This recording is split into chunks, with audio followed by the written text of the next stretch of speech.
Welcome to the SwimSwam podcast. I'm your host, Coleman Hodges. Joining me today, we've got a very, very special guest. She was the first woman or athlete in the University of Minnesota history to become an NCAA All-American. She swam for the Gophers for 4 years and then coached for them for 44 years. She recently announced her retirement, and today we have the pleasure of sitting down and picking the brain of the University of Minnesota's Terry Ganley. Good morning.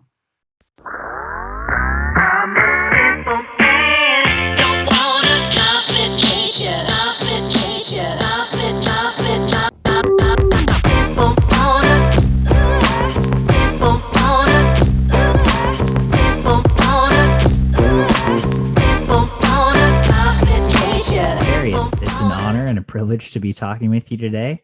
Like I said, you recently announced your retirement after 44 years as a coach and 4 years before that as an athlete at the University of Minnesota. So I guess just first off, what prompted this decision for you and what went into deciding to retire? I think there comes a time when in your life when you know it's time. Obviously, after coaching for 44 years and I'm 65 years old. I'll be 66 in June. So, time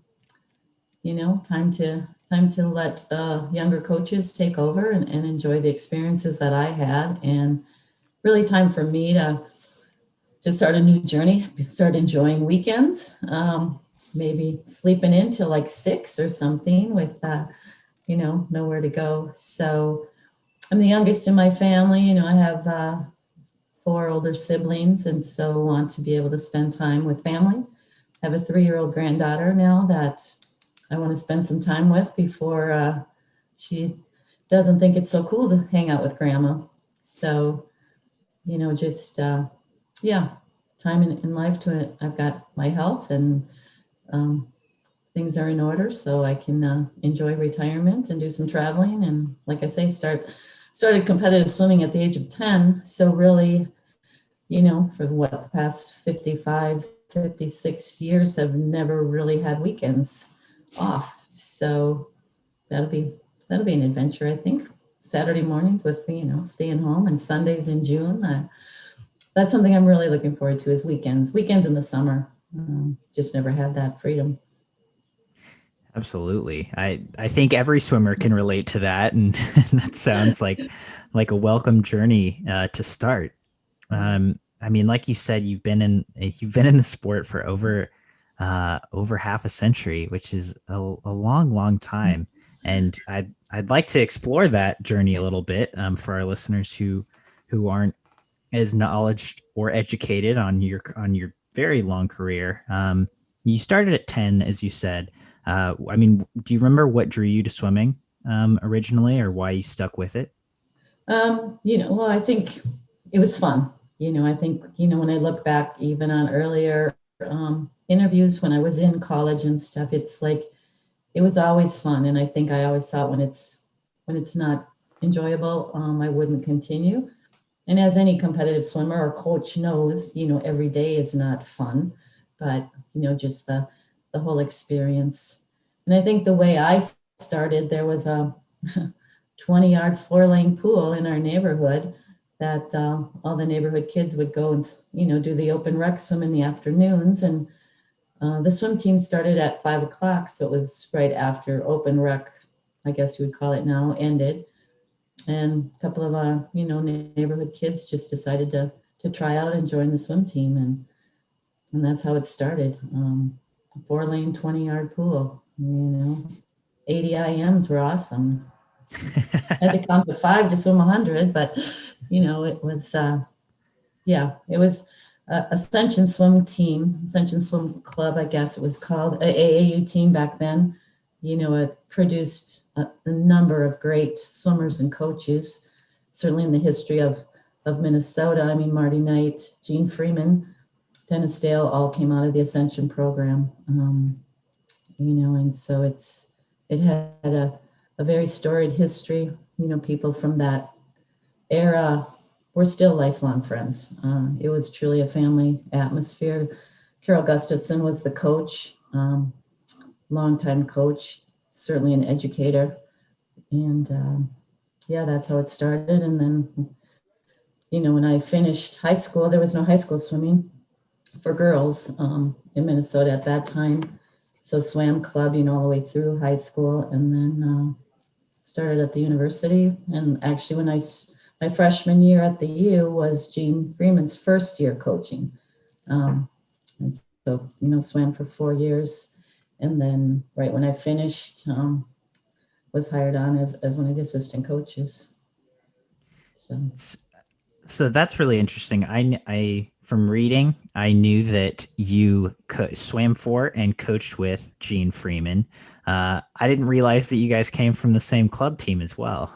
yeah, yeah. And, one of our longtime men's coaches, Dennis Dale, also came out of the Ascension program. So, yeah, long And history. is that club in Minneapolis? Yep, North Minneapolis. Okay. It's actually a Catholic grade school, which, in the 50s and 60s was, really one of the premier schools and clubs. The swim, like I say, the swim team, but they had a gym upstairs, the site of many basketball tournaments. And yeah, it was good times. Yeah, but that's near north side of Minneapolis that has gone through a lot of change and had some rough times. Still in the midst of that, as I'm sure you know on the national news right now. Minneapolis is having some struggles, but yeah, it was in my neighborhood. Walked 4 blocks to the pool. So, and being I was the youngest of 6, and so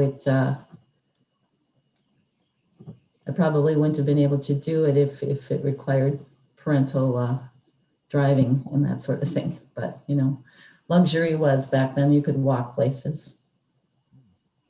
And so then was Jean the one who you mentioned that her first year coaching was your first year swimming at Minnesota? Was she the one who recruited you, or were you recruited by a different coach, or were you recruited at all? I was not recruited at all. I wanted, at that time, the thought process was that, girls peaked at 13 or 14 years old, and girls really didn't continue swimming much beyond the 15, 16-year-old. And I was still improving, still having fun. And I really just wanted to keep swimming. Is kind of why I went to college, to be honest.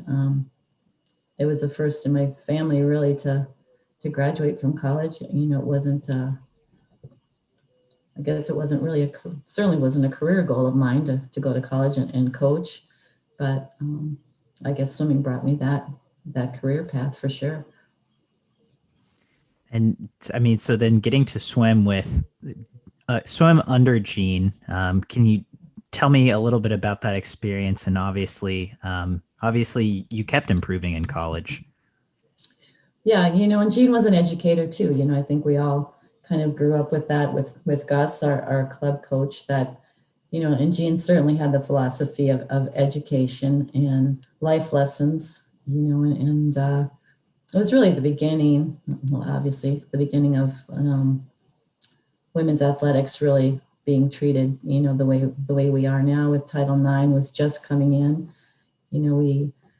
There was 2 main pools on campus. Cook Hall was where the men trained. That was a 6-lane, very nice. Well, it's a little older now, but at that time facility, and the women were across campus, again, in a 4-lane pool without lane lines. And we didn't have overnight lockers. So you carried all your stuff in your backpack, your suit and goggles and, shampoo. And then gradually we got into Cook one night a week after the men were done. And then I think by my senior year, we were training in Cook Hall, not the same time as the men, but certainly, I forget the hours, maybe 2 to 4, 4 to 6. But, in the 72 Olympics, Craig Lincoln was a bronze medalist in 3-meter diving, and he trained in Cook Hall. And I still remember when we swam in Cook, the swimmers and divers trained at the same time. So the divers would time their dives around us, swimming circles, and making sure that we weren't underneath the diving boards, if you can imagine that in this day and age. But yeah, that was, and we traveled around the state mostly competing. We had a few colleges up north, Duluth and Marshall, Minnesota. Marshall had a very nice facility actually. So, and I know every time we traveled to the meets, Gene would make sure that we got some education out of it, and did something that meant something to the area. So that I remember one time we were going up to Duluth for a meet and we were leaving so early, and I just said, why are we leaving so early? Well, we were going to go into downtown Duluth and see the lake and the bridge, and I was like, well, I just want to go and swim. I don't need to learn all this other stuff. So she was definitely an educator. I would say was the thing that sticks out the most about Jean, and that's certainly something I believe I brought to my career. I think that as coaches, first and foremost, we're educators, and hopefully in the end they swim fast. Yeah, that sounds really unique. It sounds like not a lot of head coaches would would take those opportunities, especially when Definitely. traveling to swim meets. Right. What I have to ask was, you mentioned the men had a very nice pool, the women, had not as nice of a pool, and then gradually it kind of changed over time. Was that ever a frustration for you, or something that brought you angst at all? No, not at the time. I think it's just the way it was. I think thankfully there were women and men like Jean who were maybe bigger thinkers or forward thinkers. And I think for Jean, what really kind of instilled it in her is she has a brother the exact same age as myself, and we were pretty similar abilities. And he was being recruited nationally, and I was not at all. There just wasn't recruiting for girls or women at that time, and I think that really sparked something in her, just the huge difference between the way her brother was being, treated, I guess, or as a swimmer, as an athlete, and the way I was. And the difference was gender, really. We were both obviously good swimmers, and so I think that's what started it for us in college. It's just the way it was, and you didn't really, at least for me, didn't really think too much about it. I enjoyed swimming. I enjoyed the opportunities I had. Didn't really spend much time thinking about, what the guys had and what I didn't have. We just enjoyed what we did. And I know, just thinking back on it, it's kind of, it's bizarre, really. I think, people in college now, complain if we have, not always, but some, not Minnesota athletes, some athletes might complain, if you don't have a direct flight to a meet, and I remember driving to the Big Ten Championships in Bloomington, Indiana, and we stayed overnight at a hotel. It was a 2-day drive. And I remember at the hotel having, whatever shape pool it was, we'd take turns, somebody standing at the end of bump, so you wouldn't hit the walls, just so we could swim, the one, because obviously, swimmers have to swim every day, right? But, this day and age, no one would think of a 2-day drive, staying overnight in a hotel to get to your conference championship meet. And I know on the way back, we stayed overnight at one of our swimmers' houses. We all slept on the floor or wherever, right? So, but those are great memories, and we had vans that were rented from the school, not much heat. I remember sitting on each other's feet, and it was, it was fun. We had a good time. Yeah. That's Again, this certainly sounds unique, and like you said, something it look the landscape looks very different today. Yeah. Yes. So were there Big Ten championships for the women's team all 4 years you competed? Yeah, my first year, we had Big Tens. My first year was at Madison. If for those listeners who have been at the old Nat, is where we had the conference championship. And I don't know if it was actually sanctioned that first year, but it was, all the Big Ten teams were there. There was a Big Ten championship at Madison, in that pool. Well, yeah, I mean, they have the brand new facility now, which it is beautiful. It's not as beautiful as Minnesota, but it's a great facility. But the old Nat, I mean, we later on, when I was coaching, we had a swimmer on a start and warm up hit the bottom. That pool is so shallow, and to think nowadays what the facilities we have are just, especially in the Big Ten. I mean, with the new pool at Madison, with Ohio State, with Minnesota, I mean, Purdue, we've got great facilities. So, but yeah, all 4 years there's Big Ten championships. And I mean, again, you were the first NCAA All-American from the University of Minnesota in swimming and in any sport, any athlete. First female. Yeah. My mistake. And so heading into an NCAAs or even a Big Tens, was that something that was on your mind? Was that a goal of yours at any point in your career? It was actually AIAW then.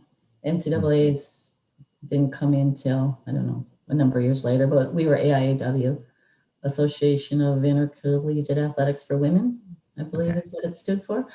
I was competitive. I love swimming. I wanted to be the best I could be at it. So I guess, to be honest, my freshman year, it probably wasn't really on my radar. It wasn't in the budget for the swimming dive program to go to nationals. And so, we ended up, we had to raise part of the money. We sold T-shirts in the lobby of Cook Hall during the state high school swimming meets, because that, was always really largely attended. And so I probably not even on my radar. It certainly wasn't on the radar of what at that time was, I guess, the women's athletic department, which was probably an office somewhere, wasn't necessarily a department. But I think as all of us involved in the sport, you're competitive and you want to get to the highest level. So, I don't know if it was like a goal necessarily written down, but I think certainly the goal for me in life is do the best you can be at whatever you're doing. And so that was, in that first year, it was at Penn State, nationals were, and obviously we hadn't made, reservations as we do these days, 2 or 3 years out. Thank you, Cindy Gallagher. Everybody has reservations at hotels so far ahead of time, but by the time we were looking to make a hotel reservation at Penn State, they were also hosting the state high school wrestling tournament. And high school wrestling in Pennsylvania is huge. And so I think we ended up staying like 40 or 50 miles away at a hotel and driving in each day. So, and then my luggage got lost that first year too. So we had to find a swim shop. Again, nowadays, that's why we have the athletes carry everything on in their swim bags. Mine was in a checked bag that didn't quite make it all the way to Happy Valley, but it worked. Wow. And so yeah. So then, I mean, when you did make that All-America status, was that something that you kind of realized or registered at the time? Did Gene, your coach, register it? Did the university, were they aware of it? Hard to remember back then. I assume I got some recognition. It was unique. It hadn't happened before, so I don't know that anybody really. I think it probably became more recognized later on. As a historical event. I think that it was a very fun meet for me, just because, a lot of the 72 Olympians were then, like Karen Moe Thornton was swimming at that time. And these were people that, I'd heard about, I'd read about, and, it was just fun. I was a sprinter, and back then there was 50s of the strokes, 100 IM. I mean, Karen Moe, I believe, was a 200 butterflyer.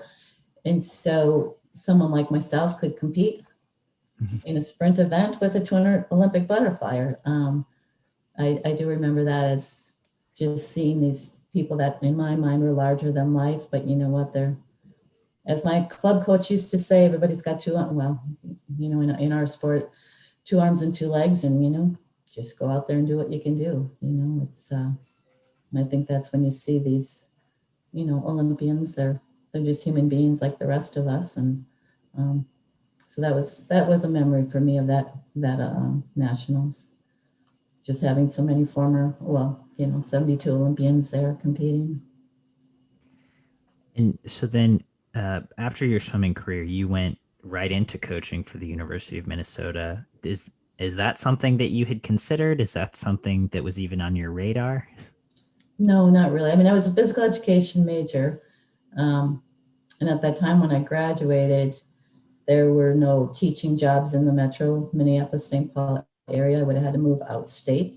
And that's not something I wanted to do. I didn't want to move to a smaller town outstate Minnesota. And then Jean kind of created the job for me. I was part-time secretary and part-time coaching, which combined to be a full-time position. So I was a secretary for gymnastics and swimming and diving, and then coach. And in that role, ironically, back in the day, results were typed, on a typewriter. For those of Mhm. you who know what a typewriter is, and what we would do is we'd carry that typewriter. Our offices were on the second floor, down to the pool deck. And during diving, I would, because I was secretary, I actually would go up and type the results from the first half of the meet. And then during 3 meter diving, the second, chunk of the meet. And then after the last relay, the final results, which again is interesting these days, right? When you've got 4 or 5 or 6 people up there trying to do results, and sometimes they still can't get the score right. But yeah, I mean, because there was another woman who was a secretary for men's swimming and diving, and she would do the men and I'd do the women, and I mean, we'd score it. How hard can it be? Type up, places 1 through 8, and you score 9, 4, 3, 2, 1. It's not too hard. Only 3 people from a team can score, and um, but yeah, that's what I did. Coached, and then went up and typed up the results. And I never, fudged and gave us an extra point or two. So yeah, That's but pretty. That's pretty fascinating to me that there's still so many components of the college dual meet that are intact. Like, yeah, the same scoring. 11-4-2. Only 2 teams can score. Yeah. yeah. And so then you coached with Gene for a long, long time. Um, how do you feel like your relationship with Gene developed as you went from athlete to coach, and then stayed coach, um, and for quite a while?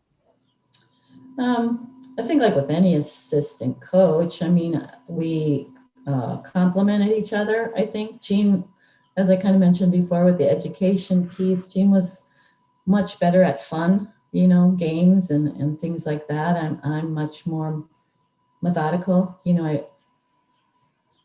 Some may say boring. I don't know that people would actually say that, but definitely measured and methodical, and a pattern to workouts and that sort of thing. And fun and games and creativity probably aren't my strength, and so we balanced each other off that way. Kind of the same with Kelly Kramer now when we coach. I mean, his mind definitely works differently than mine, and I think the same thing. We complement each other very, very well that way. And it's interesting, swimmers know who writes the practice. It's always like, okay, this is a Terry practice, or this is okay, Kelly wrote this one. It's and same with, when I worked with Jean, it was if we were going to do games or something a little out of the ordinary, that was certainly her strength. Those first, I don't know, for maybe first 10 years, maybe first 20, how do you feel like you developed as a coach? Obviously, you said, you're more measured and methodical, but having had no coaching experience and then kind of going from an athlete to coaching, what are some of the more major ways you saw yourself grow as a coach? Um, I think, with the education background, you get that, I had the formal education of lesson plans, I guess, and just doing things in, building on building blocks, I guess. And I think you grow as a coach, just as you do as a teacher, just being able to start from the basics and then add on, like with the intervals, you start at a 120 or whatever, and you get people, and then you get to the 115, 110, just learning how to help athletes progress. I think I've seen coaches who maybe come in and want to, just do the fastest interval possible, and kind of, I think it demoralizes some athletes, failure. I mean, I think especially at the Division I level, you're dealing with athletes who are so competitive. And I think, good or bad, I think so much of their identity is tied into how they perform, not only at meets, but on a daily basis. And I believe you have to be sensitive to that. And I think I grew in making practices where people can be successful and at the same time improve and get to a higher and higher level without, I guess, trying to start at that high level and just see how long they can survive, maybe, if that makes sense. Um, and again, I grew to value. I think that's one of my basic philosophy is, to value and respect each individual. And I do believe respect it's a two-way street. And each fall, when the new class comes in, some people, they have to respect me as well as I respect them. And I think in a lot of ways, you have to respect them before they're going to respect you as a coach, if that makes sense.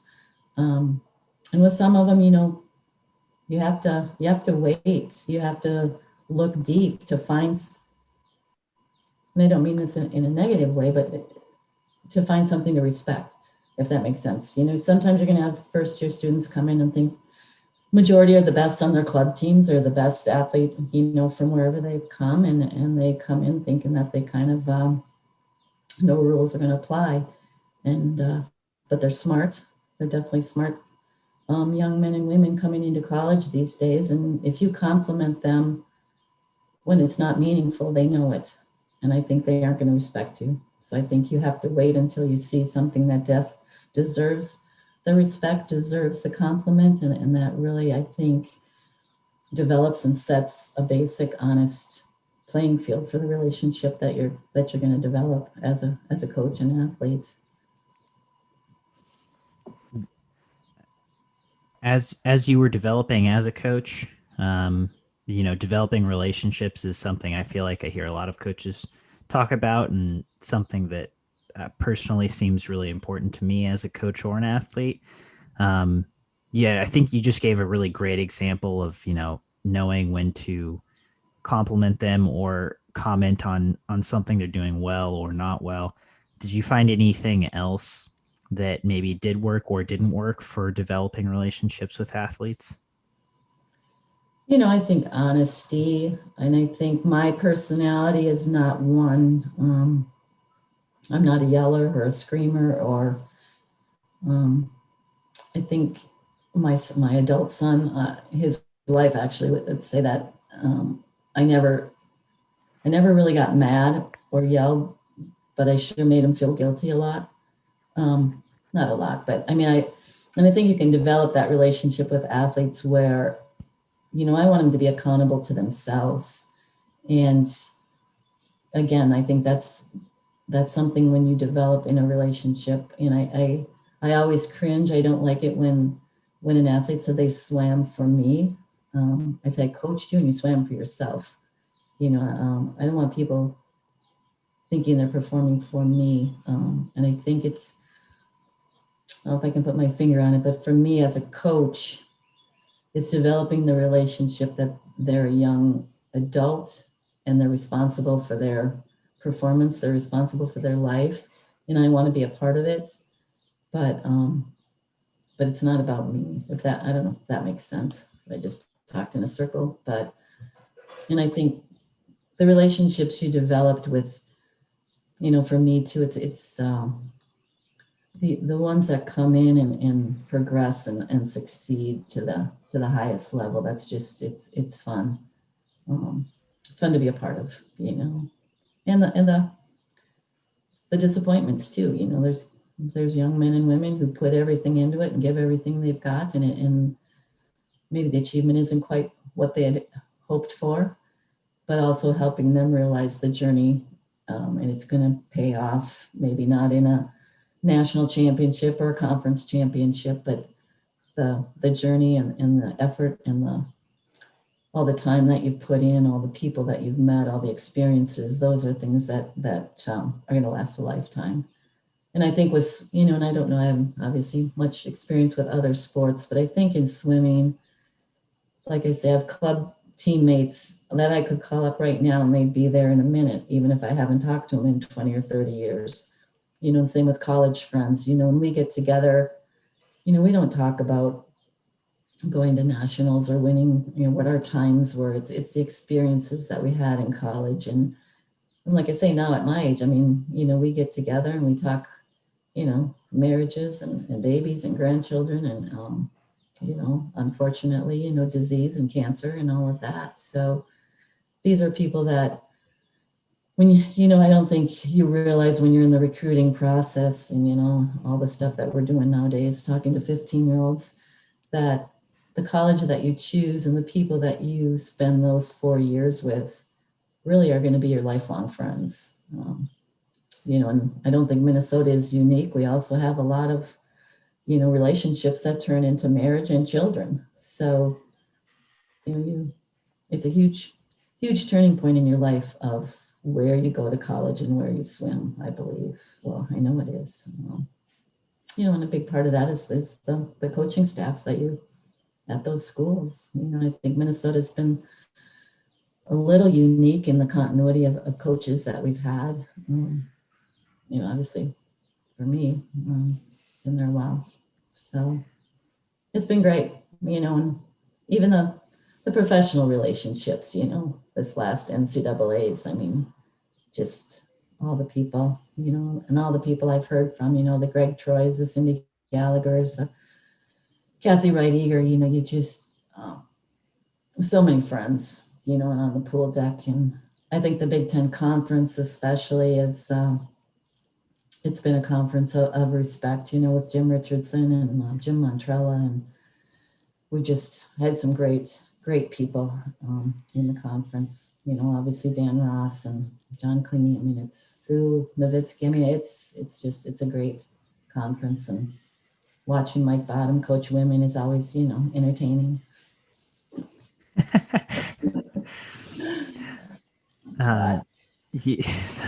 So you mentioned the continuity of the Minnesota coaching staff, and I would go as far to say that is very unique, especially in our day and age and landscape of college coaching. There has been quite a bit of continuity, from Gene Freeman, who swam there, and then and then coached there for decades, and then you were in a similar boat. You mentioned Dennis before, and then I'm sorry, the head Kelly. coach Kelly. Yeah, sorry. And so I have to just ask, what made you stick around Minnesota? Why did you want to be there from birth until now?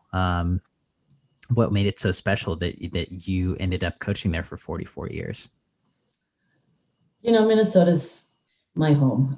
Obviously, I was born and raised in Minneapolis. I'm the youngest of 6 children. My dad actually lived on the north side. He never lived outside a mile radius his entire life, when he died at the age of 90. So I think it's just part of my, he had 12 siblings. My dad came from a family of 13 and only one moved out of the state. And so I think it's just part of who I am. And, we've had great administrations at Minnesota. I've, it's been a great place to work. It's a great environment, obviously, with Kelly and I. I loved coaching. We had similar philosophies, and same with Jean. And, I have two adult sons, both are graduates of Minnesota. My older son and his wife both work at the University of Minnesota. My younger son is a Minneapolis firefighter. Um, I have one brother that's a retired Minneapolis police officer and another one that's a retired Minneapolis firefighter. So I think it's just Minnesota is who I am. And I often thought if I did move, I don't know that I could coach somewhere else. I just, I don't know if what kind of loyalty I have, but I couldn't imagine putting on, especially a red sweatshirt, right? I mean, come on. But yeah, it's just, I don't know. Even when my son was like in fourth grade, we were studying geography with him and he had a blank spot on his paper to the east. And I'm like, Joe, don't you need to write Wisconsin? He said, no, I know all the rest of them. I'm getting one wrong. I'm not writing that on my paper. And it's not like we sat around the kitchen table and talked about it. I don't know. It's just, I can't explain it, I guess. Just, I love Minnesota. It's my home. And I love, we get knocked a lot about our climate, our weather, but, I embrace it. I love cross-country skiing and skating and, summers biking and running. And so, yeah, it is who I am, I guess. I mean, again, there has been a lot of continuity with coaching there.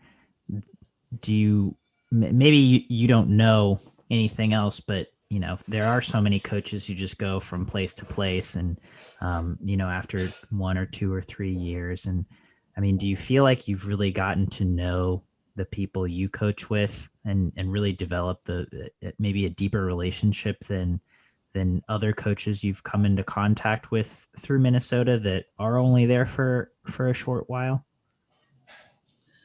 Yeah, I think so. It's, and I've grown. I mean, I've had a hard time when we've had assistant coaches leave. And this is a weakness of mine, I think, because it actually affected friendships when they're my friends. But to me, it was just, how could you leave Minnesota? And if you did, well, you did, then I'm not your friend, which I had to do some personal reflection on that. It's my journey. It's not theirs. And ironically, I would say, they miss Minnesota after they leave. It's not the same everywhere. We're treated well. We've like I said, we've had great athletic directors over the years, and I think with the people I've coached with, with Kelly and now with Jesse and Jeff and Maddie, it's you recruit athletes whose personalities fit your values. And so you create a team, to me, of very, very good people. And I think that makes it, I guess, maybe easier to coach, where I know, there was a time when Kelly and I passed on an athlete who was, would have been a major, major player. But on the recruit visit, we just felt it was not a good fit socially. And we passed on that athlete. And I think there's programs that wouldn't have done that. Well, obviously, she ended up on a national championship team, actually, but we might have changed our mind. But anyways, I think there are programs that will bring athletes in like that may not fit the values of their team and hope to change them. And that's great if you can. But, I think for us, it's been one of bringing the people in that reflect our values.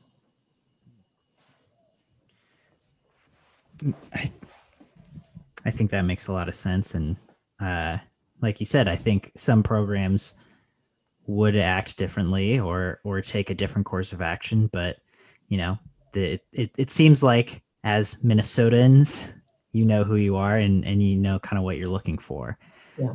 Um, and so throughout this career, obviously, which started in 70s, 80s, you've seen a lot change within the what is now the NCAA, especially on the women's side. I would imagine not just you've talked about the travel and the recruiting process, but just kind of in a bigger scope. Um, what are some of the things that you've noticed change in this collegiate athletics landscape over the past 4 or 5 decades? Well, everything, right? And I think good and bad. I think for me, and I hope I've left this as part of my legacy to make sure that the student athletes that we work with realize how much they have, how many opportunities they have. And, I think, right now, they've got, well, everything from nutrition, the training table, they've got massage for recovery, nutrition, education, all the sports psych, as well as, general psychology, help whenever they would want it or need it. And I think just, and I think that's what's sometimes hard for alumni my age when we're looking to do some fundraising, whether it be for a training trip or really any of this stuff. I think people my age look at it and think, well, we did it all by ourselves. I've colleagues that I swam with, one's a judge, I've got a medical doctor, and, obviously achieved to the highest academically as well as athletically, and they didn't have all the services that we now provide. And so, academic counseling, and it's, we're giving these student athletes every help that they need. I don't know if they need, but every help that they to achieve to the highest. And sometimes I think we're doing them a disservice in some ways, because I think some of these student athletes are graduating after 4 years and they have no idea some of the basic skills that a non-student athlete has. Like, they don't even have to make their own doctor's appointments, right? They see the athletic trainer takes care of everything for them. If they have a problem with the class, they go to their academic counselor, and the academic counselor helps them. If they're having a bad day or week or struggling, they get in with a counselor. Some of them don't even have to cook, right? They just, go to the training table 3 times a day. So it's great, but like I say, I think, and I look back, not that many years ago, maybe 15 years ago, people couldn't wait to graduate from college and get out and be done swimming. There used to be the countdown, right, to your last meet, and you're done. Now they don't want to leave. I mean, you think about what we've given them, the environment they're in. Who'd want to leave, right? I mean, everything is provided for them, so that's good. And it's also, I think, that bothers me a little with my values, I guess. But I think too, just it's been great, great journey, and I think just reminding every year the student athletes to be thankful for what they have and the opportunities they have, especially this past year, and especially in our conference, losing the Michigan State program and losing Iowa men. I mean, it's, don't take any of this for granted. Value each day and every opportunity that you have, because, who knows what's going to happen on the athletic landscape with finances. But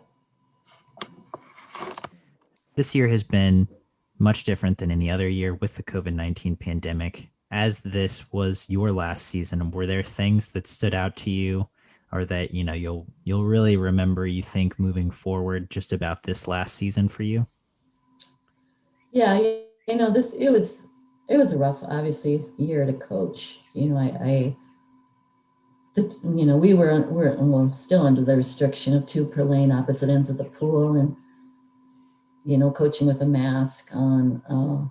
I really miss having 4 or 5 in a lane, and just the competitiveness within practice, and just the interaction at the end of the pool when they're all there, when somebody catches somebody, and somebody else is egging somebody on for slacking at the back. And I do think this year for us, it affected our competitiveness some. I think you got your own lane, swimming by yourself. It's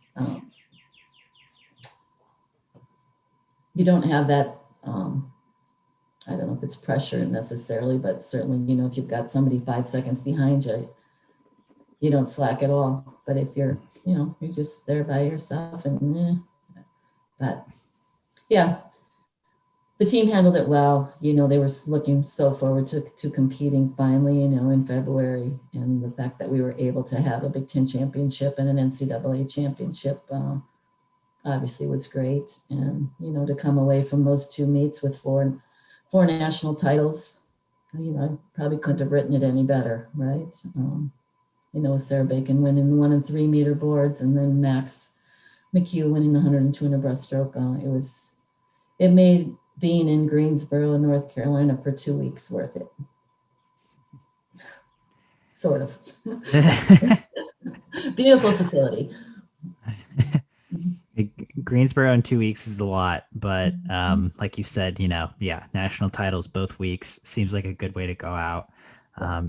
Terry, I really appreciate you taking the time to sit down and chat with me today and talk through some of the highlights of your athletic and coaching career.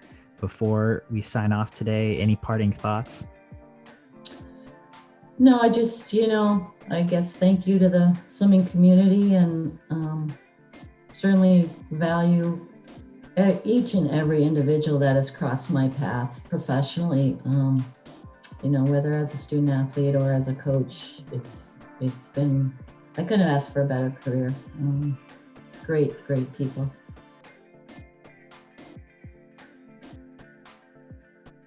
You've been listening to the SwimSwam podcast. Stay tuned for new episodes every week. You can take SwimSwam podcast on the go by subscribing on your favorite podcast platform. Look for links in the description below, and be sure to subscribe to our YouTube channel for more videos as well.